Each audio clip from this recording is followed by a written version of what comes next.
Hello नमस्कार, आप सभी का बहुत बहुत स्वागत है आर्यस उत्कर्ष यूट्यूब चैनल पर। आज का हमारा टॉपिक है मारवाड़ के शासक के बारे में हम बात करने वाले हैं और उनमें भी स्पेसिफिक हम बात करेंगे राव सातल देव। और इसी के साथ ही आज हमारा फोकस रहेगा राव सूजा, राव गंगा और साथ ही राव मालदेव की प्रमुख उपलब्धियां, जहां से इंपॉर्टेंट क्वेश्चन एग्जाम में बनता है।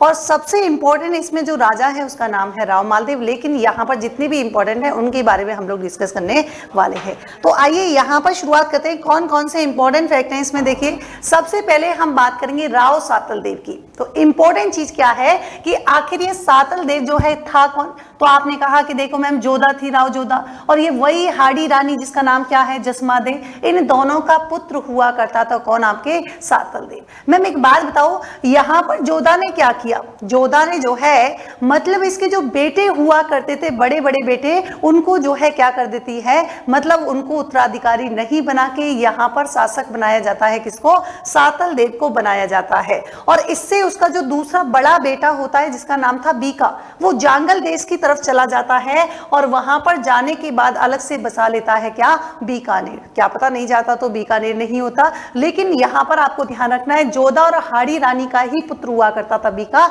जिसने बीकानगर राज्य की स्थापना की थी। सातल देव के समय ही ध्यान रखेंगे, जोधपुर का पीपाड़ नामक स्थान आपने सुना होगा, वहां पर जो है क्या है, कुंवारी कन्याएं जो है वो गणगौर की पूजा कर रही थी। तभी वहां से अजमेर के हाकिम, इसका नाम आपने सुना होगा, एग्जाम में पूछा जाता है, अजमेर के हाकिम मल्लू खां के सेनापति जो है जिन्होंने क्या था, उनका नाम था गुडले खां, वो यहाँ पर क्या कर लेते हैं, उनका अपहरण कर लेते हैं। और फिर सातल देव जो है क्या करता है, गुडले खां पर अटैक कर देता है और अटैक करने के बाद उन सभी कन्याओं को यहाँ से मुक्त करवाता है। और गुडले खां का ध्यान रखेंगे, वो गुडले खां का सिर काटकर जो है उसे छिद्रित करके कन्याओं को जो है यहाँ पर दे दिया जाता है। ये इससे रिलेटेड एक छोटी सी कहानी थी। और आप सभी को पता है कि वही गुडले खां की याद में ही मनाया जाता है गुड़ला त्योहार, जो कि आपके जोधपुर में मनाया जाता है।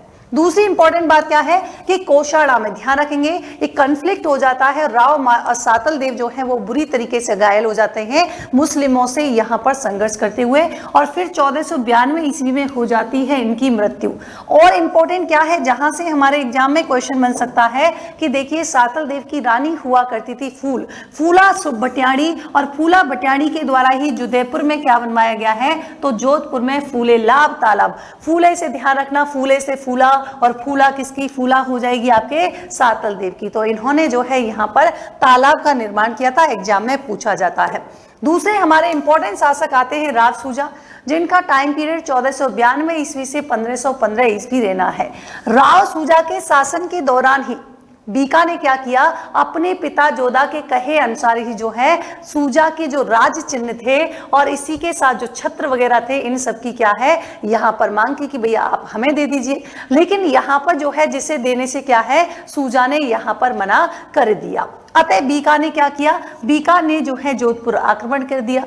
और रानी जसमा दे ये आती है मीडिएटर के रूप में, और ये कहती है कि देखिए आप टेंशन ना लीजिए, है ना, यहाँ पर जो है कंफ्लिक्ट ना हो, इस वजह से जो है उनके पद चिन्ह, जो राज चिन्ह और छत्र जो थे वो दे दिए जाते हैं बीका को।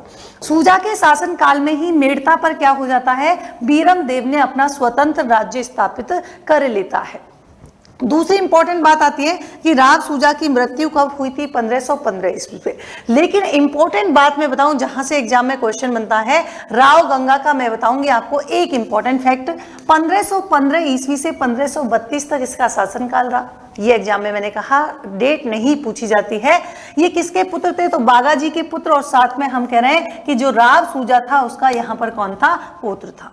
राव बागा की मृत्यु 1510 में हो जाती है। आपने एक नाम सुना होगा, सोजत के युद्ध में। अतः गंगा को क्या बना दिया जाता है, मारवाड़ का शासक बना दिया जाता है। अब यहाँ पर खास बात आती है कि राव गंगा ने खानवा की युद्ध जो कि 1527 में हुआ था, अपने पुत्र मालदेव के नेतृत्व में क्या किया, 4000 की सेना भेजकर जो है इसने क्या की थी, राणा सांगा की मदद की थी।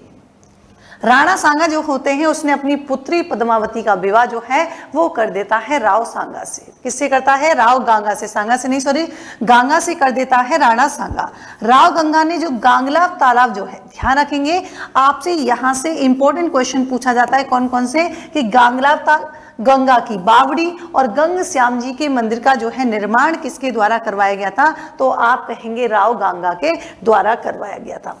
यहाँ पर इसी से रिलेटेड एक इंपॉर्टेंट क्या है कि देखिए, अब ये तो पूछेगा नहीं कैसी प्रवृत्ति का था, लेकिन वैसे ही हम लोग देख लेते हैं कि दानशील प्रवृत्ति का हुआ करता था। चारण वगैरह हो गए, पुरोहित हो गए, ब्राह्मणों को जो है भूमि दान करके जो है जोधपुर के आसपास जो है बस्ती यहाँ पर बना लेता है। यहाँ पर देखिए, यहाँ पर 1529 ईस्वी की बात है और गंगा के जो विद्रोही चाचा होते हैं शेखा ने क्या किया? नागौर के दौलत खां की सहायता से, किसकी सहायता से? ध्यान रखेंगे, नागौर के दौलत खां की सहायता से क्या है? मारवाड़ पर आक्रमण कर दिया, जिसमें यहाँ पर क्या हो जाती है? शेखा की जो है मृत्यु हो जाती है। अब राव गांगा के समय ही दौलत खां के जो हाथी थे इसको लेकर कुंवर मालदीव और साथ ही यहाँ पर कौन होते हैं? मेड़ता के वीरम देव के मध्य क्या हो जाता है? युद्ध हो जाता है। हालांकि कुछ इतिहासकार तो ये भी मानते हैं कि देखिए, राव गंगा की जो यहाँ पर मृत्यु हुई थी वो इसके पुत्र मालदेव के द्वारा की गई थी। राव गंगा जो है अफीम का अत्यधिक शौकीन हुआ करता था, हालांकि उस समय जो है आम बात हुआ करती थी। लेकिन देखिए, अब यहाँ से इंपॉर्टेंट क्वेश्चन राव मालदेव से कई बनते हैं, अभी यहाँ पर वो करेंगे। राव मालदेव की बात करेंगे, 1532 से लेकर 1562 इनका टाइम पीरियड रहा। सिरोही के राव जगमाल की पुत्री है ना, जिनका नाम था मणिक देवी, राव गंगा, इनके दोनों के पुत्र हुआ करते थे। कौन? आपके राव मालदेव। सबसे बड़े इंपॉर्टेंट क्या है कि देखिए, आपसे क्वेश्चन पूछा जाता है कि मारवाड़ के राठौड़ वंश का प्रथम पितृहंता जो है किसे कहा जाता है, जिसने अपने पिता की यहाँ पर जो है हत्या की थी? तो आप कहेंगे राव मालदेव को। दूसरा इंपॉर्टेंट क्या आता है कि देखिए, इसका राज्य अभिषेक जो हुआ है वो मई 1531 को कहाँ पर हुआ था? सोजत में हुआ था। अब राव मालदेव जो है जब क्या है, जब जोधपुर का शासक बना तब उसके पास यहाँ पर क्या है? मात्र जोधपुर और सोजत के परगने ही हुआ करते थे। एक इंपॉर्टेंट क्वेश्चन जो एग्जाम में हमारे आता है कि देखिए, मालदेव को हिंदू बादशाह के नाम से भी जाना जाता है। आखिर क्यों कहा जाता है? तो देखिए, हिंदुओं का सहयोगी होने के कारण कहा जाता है। यहाँ पर इंपॉर्टेंट बात देखिए, ये भी एग्जाम में आता है कि मालदेव की जो पत्नी थी जिसका नाम क्या था? उमादे। उमादे को ही हम जानते हैं रूठी रानी के नाम से। भारवली नामक दासी के बारे में आप बहुत सुना होगा, और क्या नाम है? भारमली। इससे जो है, इस दासी के कारण मालदेव से जो है नाराज हो जाती हैं, और नाराज होने के बाद जो है ये कहाँ चली जाती हैं? अजमेर चली जाती हैं। और अजमेर से मनाकर जो है ना, अजमेर से मनाकर लाते हैं ईश्वर दास जी, जो जोधपुर लाते हैं कि ठीक है यार, ये तो रोज रोज होता ही है, कभी कभी चल जाता है, आप तो वापस चलिए जी जोधपुर। लेकिन आशा बारट ने क्या किया? अब देखो, कुछ यहाँ पर आग लगाने वाले भी थे। यहाँ पर आशा बारट जो थे, इन्होंने रानी को एक दोहा सुनाया, जिससे फिर से वो नाराज हो जाती हैं। मतलब ईश्वरी दास तो मना के लाए, लेकिन यहाँ पर जो है आशा बारट के कारण से फिर से नाराज हो जाती हैं। ये आपको जो है कोई एग्जाम में नहीं आता, बस ध्यान रखना है कि पत्नी उमादे जो थी इनकी, उनको रूठी रानी के नाम से जो है जाना जाता है। ये अजमेर चली जाती है। अबुल फजल, ये इंपॉर्टेंट क्वेश्चन बनता है कि अबुल फजल और निजामुद्दीन जो है, इन्होंने मालदेव को क्या कहा है? हसमत वाला राजा। दो क्वेश्चन बनते हैं इंपॉर्टेंट कि हसमत वाला राजा के नाम से जो है कौन सा विख्यात था? तो आप कहेंगे राव मालदेव। किसने कहा है? तो अबुल फजल ने कहा है और निजामुद्दीन ने कहा है। बंदायूनी की बात करेंगे, इसे भारत ने, बंदायूनी ने इसे भारत का महान पुरुषार्थी राजकुमार तथा फरिस्ताने से क्या बोला है? हिंदुस्तान का सबसे शक्तिशाली राजा यहाँ पर कहा है। ये आपको ध्यान रखना है। एक इंपॉर्टेंट फैक्ट और बनता है कि देखिए, यहाँ पर मालदेव के काल में, ध्यान रखेंगे, मालदेव के काल में क्या बना था? मारवाड़ चित्र शैली का क्या हुआ था? उद्भव जो है यहाँ पर हुआ था। ये भी आपको ध्यान रखना है। आखिर मालदेव ने अपना प्रथम अभियान जो है वो किसके विरुद्ध किया? तो भाद्रा जून के शासक जो है वीरा के विरुद्ध 1531 ईस्वी की बात है, यहाँ पर आरंभ किया था, जिसमें क्या है? वीरा मारा जाता है और भाद्रा जून पर जो है अधिकार हो जाता है किसका? मालदेव का। तो मालदेव का अधिकार हो जाता है। 1533 ईस्वी में, ध्यान रखेंगे, इंपॉर्टेंट है, 1533 ईस्वी में नागौर के जो राजा होते हैं जिनका नाम क्या है? दौलत खां, और मालदेव जो होते हैं, इन दोनों के मध्य होता है हीराबाड़ी का युद्ध। ये आप ध्यान रखेंगे, क्वेश्चन पूछा जाएगा कि भाई हीराबाड़ी का युद्ध किस किस के? तो आप कहेंगे नागौर के हो जाएंगे। दौलत, बड़ी ही दौलत थी, इधर माल था, तो दौलत और माल के बीच में तो वैसे भी नहीं बनती, यहाँ पर कोई हीरे को लेकर लड़ जाते हैं, तो ध्यान रखेंगे हीराबाड़ी का युद्ध हो जाएगा दौलत खां और मालदेव के मध्य। 1535 ईस्वी में क्या है? मेड़ता पर आक्रमण करके जो है वीरम देव को पराजित कर दिया, अजमेर और मेड़ता पर अधिकार कर लिया, और वीरम देव जो है भागकर चला जाता है शेर शाह की शरण में। फिर मालदेव ने शिवाड़ा, जालौर, सांचौर पर जो है क्या कर लिया, अधिकार कर लिया। और मालदेव के सेनापति जिनका नाम था जैतार कूपा, इन्हीं के नेतृत्व में राव जैसी के साथ, ध्यान रखेंगे, राव जैसी के साथ जो है जोधपुर के फलौदी नामक स्थान पर एक युद्ध और होता है जिसे हम साहिबा का युद्ध कहते हैं। ये भी एग्जाम की दृष्टिकोण से इंपॉर्टेंट है। आपसे पूछा जाएगा कि पाहिबा और साहिबा का युद्ध जो है वो किसके, तो आप कहेंगे कि देखिए जोधपुर के फलौदी नामक स्थान पर, और मालदीव के सेनापति जेता और कूपा के नेतृत्व में, और उधर कौन है, राव जैसी। राव जैसी इसमें मारे जाते हैं और बीकानेर का प्रबंध जो है वो भी किसके पास आ जाता है, कूपा के पास आ जाता है, जो कि इसके सेनापति थे। यहां पर देखिए गिरी सुमेल का युद्ध, वेरी वेरी इंपॉर्टेंट, बहुत बार एग्जाम में पूछा जाता है। 5 जनवरी 1544, 5-6 ये नहीं पूछते, बस ये आता है जनवरी 1544। इधर राव मालदेव होते हैं, इधर शेरशाह सूरी होता है। मालदेव के सेनापति जैतार कूपा होते हैं और शेरशाह सूरी की तरफ से देखो भैया बीकानेर के आ जाते हैं कल्याणमल, मेड़ता के वीरमदेव, और कौन आते हैं, जलाल खां जलवानी यहाँ पर आते हैं। इसी के साथ ही देखिए अब आपको ये पता लग गया कि मालदेव के सेनापति कौन थे, जैतार कूपा थे, तथा अफगान का शासक जिसका नाम शेरशाह सूरी हुआ करता था। इन दोनों के बीच होता है गिरी सुमेल का युद्ध, जिसे जैतारन का युद्ध भी कहते हैं। ये भी आपको ध्यान रखना है। अब एक इंपॉर्टेंट बात क्या है कि देखिए जैतार कूपा ने अपनी स्वामी भक्ति का परिचय देते हुए अपने सैनिकों के साथ क्या है, शेरशाह से युद्ध किया था। और यहाँ पर युद्ध इतना भयंकर था, दोनों के बीच की युद्ध समाप्ति होने तक शेरशाह सूरी जो है वो खुद ये बात कहते हैं कि देखिए एक मुट्ठी भर बाजरे के लिए जो है मैं हिंदुस्तान की क्या कर देता, बादशाहत खो बैठता, है ना। ये यहाँ पर जो है क्या है, इन्होंने कहा था शेरशाह ने, ठीक है। ये आपको जो है ध्यान रखना है, एग्जाम में पूछा जाता है। जैतार कूपा मारे जाते हैं और इस प्रकार शेरशाह सूरी की क्या हो जाती है, विजय यहाँ पर हो जाती है। अब यहाँ पर मालदेव जो होता है वो शेरशाह के आक्रमण से बचने के लिए चला जाता है, कहाँ पर, जिसे मारवाड़ के राजाओं की सरना स्थली के नाम से जाना जाता है। मतलब हम बात कर रहे हैं सिवाड़ा दुर्ग की। और इसी समय सिवाड़ा पर होता है राणा डूंगरसिंह का अधिकार।